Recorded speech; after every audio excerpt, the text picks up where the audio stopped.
അപ്പോൾ അത്തം തുടങ്ങിയതിന് ശേഷം അച്ഛൻ്റെ വരവ് ഇങ്ങനെയാണ് കേട്ടോ. ഇന്ന് പൂരാടാണ്, എടപ്പാളിലെ പൂരാടവാണിപ്പാണ്.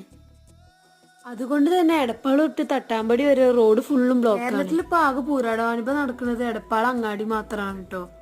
അച്ഛൻ വരാനും നല്ല ലേറ്റായി. അച്ഛൻ വീട്ടിൽ വന്നതിന് ശേഷം അച്ഛൻ നമ്മുടെ പഴക്കൊല കെട്ടുമായിരുന്നു. ഓണത്തിന് 4 ദിവസം മുന്നേ തന്നെ പഴക്കൊല കൊണ്ടുവരും. പച്ചക്കായ ആയിരുന്നു കൊണ്ടുവരുമ്പോൾ. അച്ഛൻ ഒരു കബോർഡിൻ്റെ ഉള്ളിൽ വെച്ച് ചന്ദനത്തിരി കത്തിച്ചു വെച്ച് പുക കൊടുത്തപ്പോൾ ഇങ്ങനെ പഴുത്ത് കിട്ടിയതാട്ടോ. ഇത്തവണയും പതിവ് പോലെ റഷീദ് മാമൻ തന്നെയാണ് ഞങ്ങൾക്ക് പഴക്കൊല കൊണ്ടുവന്നത്. ഞങ്ങൾ ആദ്യം തറവാട്ടിലായിരുന്ന സമയത്ത് അച്ഛൻ 2 കൊല പഴമൊക്കെ വാങ്ങിയിരുന്നു. അപ്പോൾ എല്ലാ ഓണത്തിനും ഇങ്ങനെ കൊലയായിട്ട് തന്നെ പഴം വാങ്ങുന്നതാണ് അച്ഛന് ഇഷ്ടം. അപ്പോൾ അച്ഛൻ്റെ ജോലിയെല്ലാം കഴിഞ്ഞു കേട്ടോ. അപ്പോൾ ഇന്നത്തെ കുഞ്ഞു വീഡിയോ ഇത്രയേ ഉള്ളൂ. ഞങ്ങൾ വീഡിയോ ഇഷ്ടപ്പെട്ട സപ്പോർട്ട് ചെയ്യണേ.